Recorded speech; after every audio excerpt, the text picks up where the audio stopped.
Welcome to Famous People, English Stories. Ready to level up your English? Here we learn through stories slow, clear, and fun. Listen, relax, and enjoy the journey. Have you ever worried that the way you speak at work might sound too casual or even unprofessional? Imagine you're in an important meeting, and instead of sounding confident and polished, your words make you seem unsure. Today, we're going to fix that. Speaking professionally in the workplace, especially in the United States, isn't about using complicated vocabulary. It's about clarity, tone, and the right choice of words in the right situation. Many English learners make the mistake of thinking that professionalism equals big words. But in American workplaces, simplicity and precision are valued much more than complexity. For example, let's compare these two sentences. I am endeavoring to ascertain the viability of this project. I'm looking into whether this project will work. The first one sounds too heavy and artificial. The second one? Clear, professional, and direct, the way most Americans prefer. Professional English at work is about striking the right balance between being respectful and being natural. This includes tone, how you say things, register, formal or informal choice of words, and phrasing, expressions that sound natural to native speakers. Here are some core principles we'll explore in this video.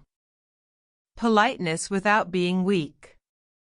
In the U.S., being professional means being respectful, but not submissive. Phrases like, "Could you clarify that point?" or "Let's revisit this idea later" show both politeness and leadership. Clarity over complexity. Instead of long sentences, professionals use short, structured ones. "Let's schedule a meeting for Thursday" is much stronger than "It might be a good idea if we perhaps consider arranging a meeting for Thursday." Cultural awareness. Americans value directness more than many other cultures. Saying, "I disagree" is not rude if you follow it with reasoning. I disagree because I think this method may cost us more in the long run.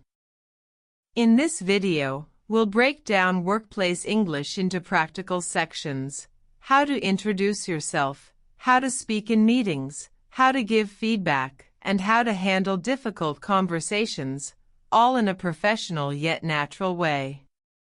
By the end, you'll not only know the words but also the style of communication that makes you sound confident, capable, and ready to succeed in any U.S. workplace. Chapter 1. Introducing yourself professionally at work. First impressions matter more than we think. In the U.S. workplace, your introduction often sets the tone for how colleagues and managers see you, not just on your first day, but in every new meeting or project. Speaking professionally here means being clear, confident, and approachable. Let's start with a simple scenario. Imagine you walk into a new office and someone says, "Hey, what's up?" If you're not familiar with American workplace culture, you might think you should answer literally, like, "Nothing, just standing here." But in reality, this phrase is just a casual greeting. A professional response would be something like, "Not much.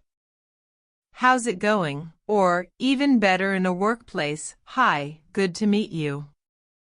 I'm Alex, I'll be working with the finance team." Notice how in professional settings, Americans appreciate a short self-introduction that includes your name, always spoken clearly, sometimes even spelled if unusual, your role or department. Example, "I'm working in marketing," or "I'm part of the design team." A connection point. something that shows how your work links to theirs. For instance, I'll be supporting the sales team with client reports. Key professional phrases include: nice to meet you. I'm name and I work in department. I just joined last week and I'm looking forward to collaborating with you. Let me know if I can support your team in any way. Why do these phrases sound professional? Because they are direct, polite, and open to teamwork. They avoid being too personal, but they also don't feel cold. A common mistake English learners make is either being too formal or too casual. For example, too formal: it is a distinct honor to make your acquaintance. Too casual: yo, I'm Sam. What's going on? The professional middle ground is: hi, I'm Sam. I work with the project management team. Glad to meet you.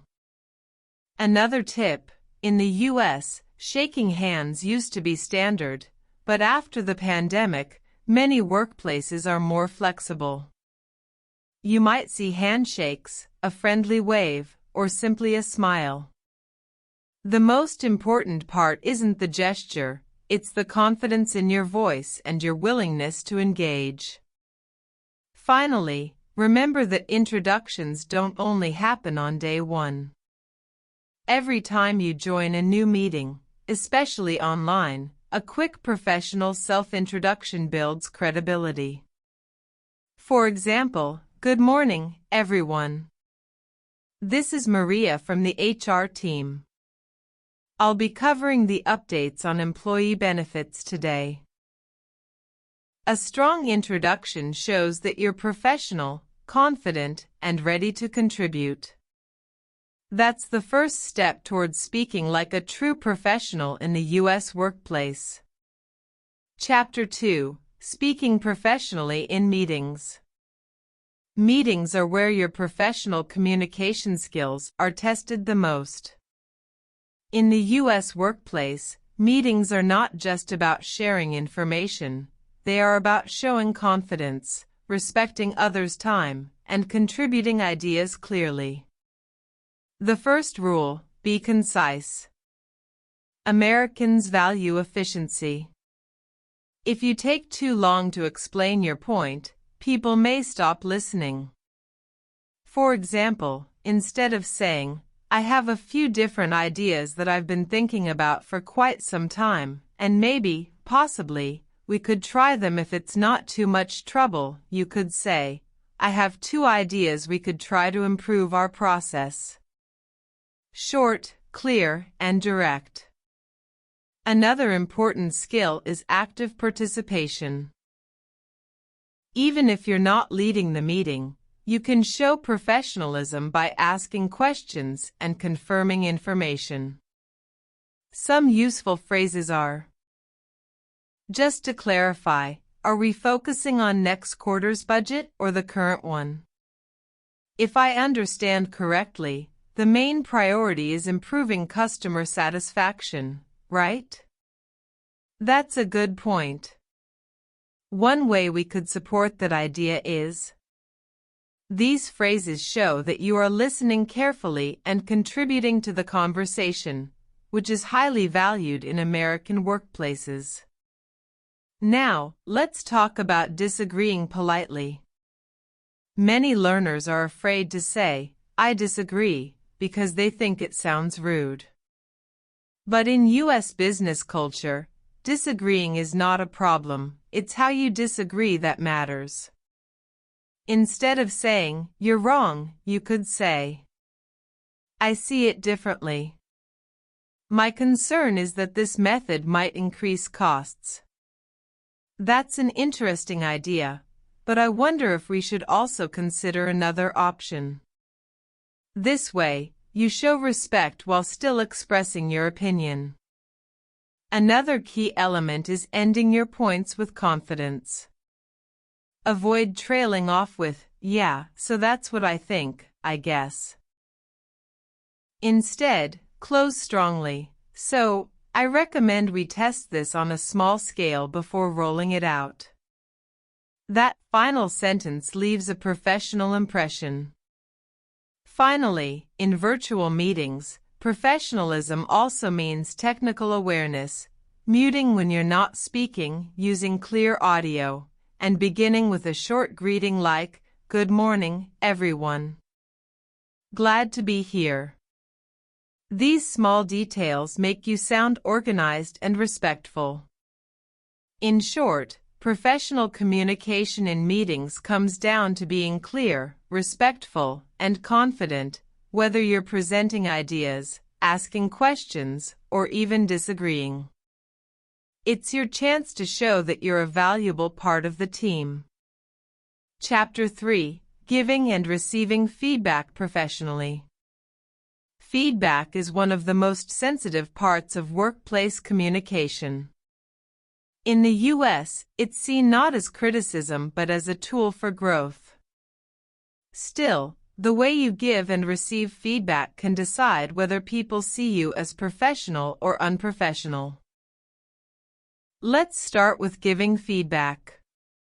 A common mistake English learners make is being either too direct or too vague. For example, saying "this report is bad" sounds rude and unhelpful. On the other hand, saying "it's fine, I guess" doesn't give the person anything useful. A professional approach is called the constructive feedback method. Here's how it works. Start positive. "You did a great job organizing the data." Add a suggestion. "One way to make it even stronger is to simplify the charts." End with encouragement. That way, your key points will stand out more clearly. This pattern is polite but also specific, so the other person knows what to improve without feeling attacked. Now let's talk about receiving feedback. Many learners feel uncomfortable when someone points out their mistakes. But in American workplace culture, accepting feedback with professionalism shows maturity. Instead of saying, "No, I don't think so," or becoming silent, you can respond with, "Thanks for pointing that out. I'll adjust it. I appreciate the feedback. Could you give me an example so I understand better? That's helpful. I'll work on it for the next version." Notice how these responses show openness, not defensiveness. Another important phrase to know is constructive criticism. This means feedback that is intended to help you improve, not just to complain. If your manager says, "Can I give you some constructive criticism?" don't panic. It usually means they want to help you do your job better. A professional speaker also avoids negative body language when receiving feedback. Rolling your eyes, sighing, or crossing your arms sends the wrong message. Instead, nod, maintain eye contact, and maybe take notes. This shows that you value the feedback. Finally, remember that giving feedback isn't just for managers. Even if you're new, you may be asked to review a colleague's work. Use phrases like, "One thing I noticed is," "Have you considered trying?" "What I really like here is," and "one way to improve it could be." This language makes you sound supportive rather than critical. In short, professionalism in feedback means balancing honesty with respect. You show that you care about both the quality of the work and the relationship with the person. Chapter 4: Handling Difficult Conversations at Work. Every workplace has moments when conversations become uncomfortable, whether it's addressing a mistake, negotiating responsibilities, or discussing conflict with a colleague. The way you handle these situations defines your professionalism more than almost anything else. The first principle is stay calm and objective. In the U.S., professionalism means separating emotions from the issue. For example, instead of saying, "You're always late and it's driving me crazy," a more professional version would be, "I've noticed you've been late to our meetings this week, and it affects our progress. Can we find a solution?" Notice how the focus shifts from attacking the person to addressing the behavior.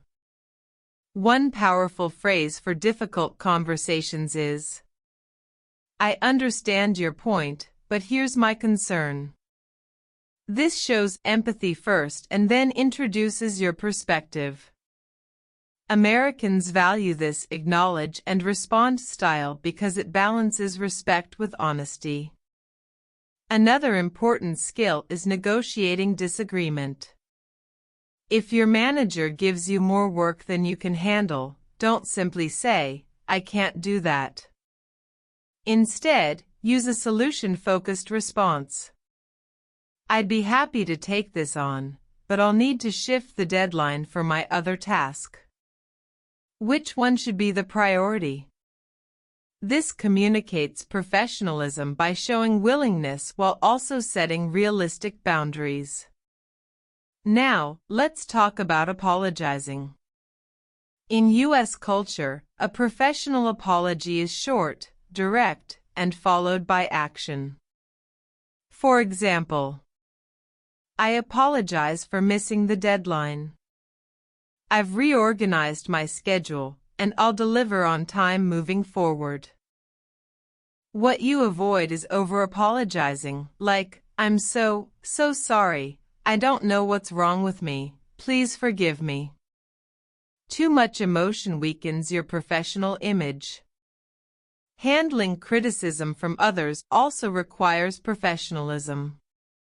If someone is harsh, instead of reacting defensively, you can say, "I hear what you're saying.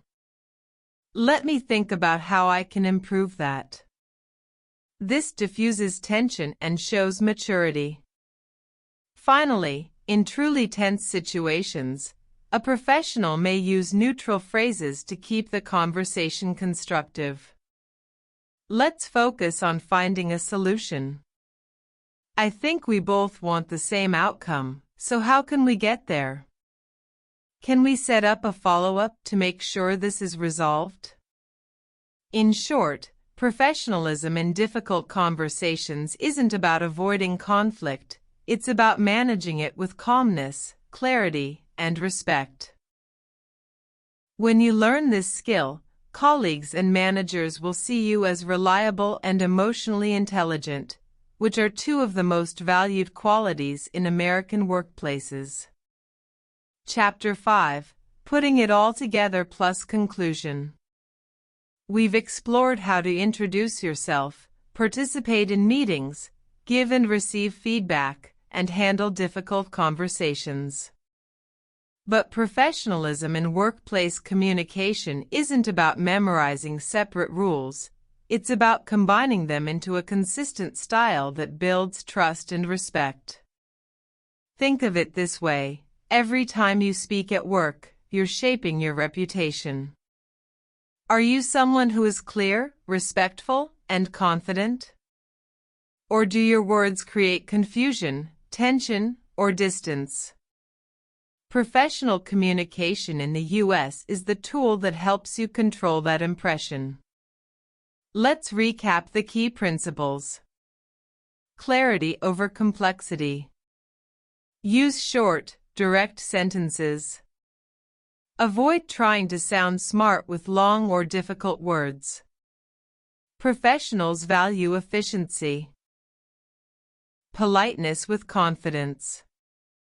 Being respectful doesn't mean being weak.